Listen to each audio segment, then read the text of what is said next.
सन्मान्य गंगापूर विधानसभाचे आमदार श्री प्रशांत बंब साहेबांचं कालच मला पत्र टपालामध्ये बघितलं की त्यांनी RTIमध्ये मागितलेला माहिती त्यांना खालच्या अधिकाऱ्यांनी दिले नाही।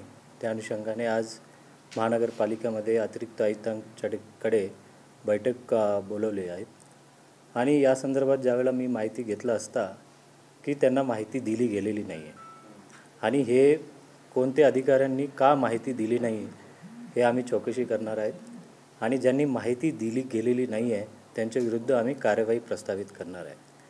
विधानसभेचे सन्मान्य आमदारांनी एखादा माहिती मागितलं, सर्वसामान्यांना तर RTIमध्ये तर सर्वांना माहिती मिळायला पाहिजे। जर माहिती नाही मिळत असेल तर त्याला एक वेगळी प्रक्रिया आहे, परंतु ज्यावेळेला सन्मान्य विधानसभाचे आमदार साहेबांनी जर एखादा माहिती मागितली आणि तो अधिकाऱ्यांनी जाणून बुजून जर लपवला असतील, हा चौकशी केला जाईल आणि चौकशी करून जे कोणी अधिकारी दोषी असतील त्यांच्या विरुद्ध कार्यवाही केली जाईल।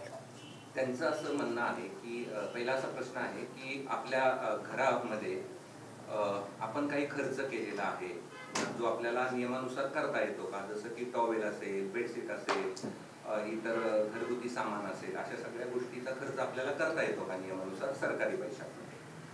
नाही, त्यामध्ये सरकारी निवासस्थानामध्ये एक विजिटर्स कॅबिन पण असतो, कारण महापालिकेचं आयुक्त हा 24/7 हा सेवेसाठी असतो। ते काय त्यांनी पुरवठा केलेले आहे ते आम्हाला पण माहिती मिळेल, कारण हे रेग्युलर प्रक्रियामधून विषय जात असतो आणि मी पण तपासलं जाईल आणि जे काही योग्य असेल त्याविरुद्ध कारवाई केली जाईल। त्यांच्याकडे जी माहिती आहे त्यानुसार बेबी सोप म्हणजे मुलांचे साबण असतील आणि प्रत्येक महिन्याला 95 गुड नाईट, त्यानंतर हात पुसायचे टॉवेल, डिनर सेट, त्या आणि इतर झाडू, या सगळ्या गोष्टी आपण महानगरपालिकेच्या खर्चात असले नाही, बिलकुल नाही आहे। हे सर्व आमच्या घरगुती सामान आम्ही वापरतो, कुठलाही महापालिकेचं निधीतून आम्ही कुठलाही असे खर्च करत नाही।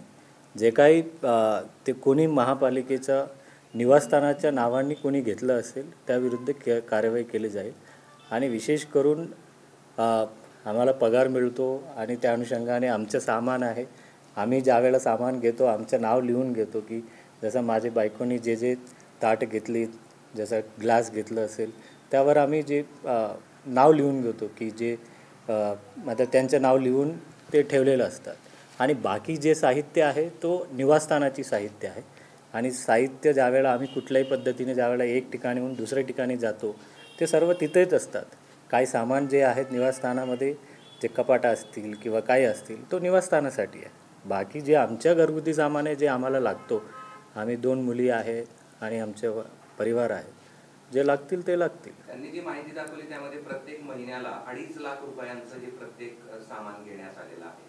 नाही, मला पण माहिती नाही आहे, जे आम्ही माहिती घेऊन कोण घेतलं, कशासाठी घेतलं त्याविरुद्ध कारवाई केली जाईल। आपल्या बागेमध्ये त्यांचं असं म्हणणं आहे की आपल्या छोट्या बागेमध्ये आपण 1 लाख रुपयांचं शेणखत टाकलं, जे की शेतकऱ्यांना 8 एकरसाठी 1 लाख रुपये खर्च येतो, याची वस्तुस्थिती काय? मला माहितीच नाही आहे। ज्यावेळेला हा माहिती सरांनी काय मागितलेलं आहे आणि त्यावेळेला मी बघितलं जाईल आणि त्यानंतर ते, कारण ते जे बागा आहेत ते बागेचे डिपार्टमेंट, गार्डन डिपार्टमेंट आणि त्यानंतर सिटी इंजिनियर, त्या ठिकाणी त्यांच्या देखरेखामध्ये हे सर्व काम होत असतं आणि कोणीही ज्या ठिकाणी अनावश्यक त्या काय टाकलं गेलं असेल ते चौकशी केली जाईल। उपायुक्त जे आहे, 2 उपायुक्त आयुक्त यांच्या कॅबिन रिन्यूवरती लाखो रुपये खर्च करण्यात आले असं त्यांचं म्हणणं आहे। म्हणजे 2 उपायुक्तांच्या कॅबिनसाठी 77 लाख रुपये या ठिकाणी खर्च करण्यात आले रिनोव्हेशनसाठी। हा इमारत एकंदरीत ते फार जुनी आहे आणि या ठिकाणी वारंवार हा इमारत कधीही रिनोव्हेशन केली गेलेली नाही आहे आणि ज्यावेळेला रिनोव्हेशनसाठी जे नियमानुसार खर्च होतो त्या अनुषंगाने केलं असेल। 77 लाख रुपये अरे that has to be verified technically आणि जे टेक्निकल डिपार्टमेंटनी जे काही चौकशी केली आणि त्याने एस्टिमेट बनवला आणि ते अधिकारी तो आम्ही विचारणार की बाबा ते बरोबर आहे का, किती काम झालं, काय झालं आणि किती खर्च केलं, त्यापेक्षा बरोबर खर्च केली गेली का, किंवा कारण कायमस्वरूपी ह्या गोष्टी असतात, कारण कुठल्याही सरकारी खर्चावर अनावश्यक खर्च केली गेलेली आहे का किंवा आवश्यक खर्च केली गेलेली आहे, या गोष्टी तपासल्या जाईल।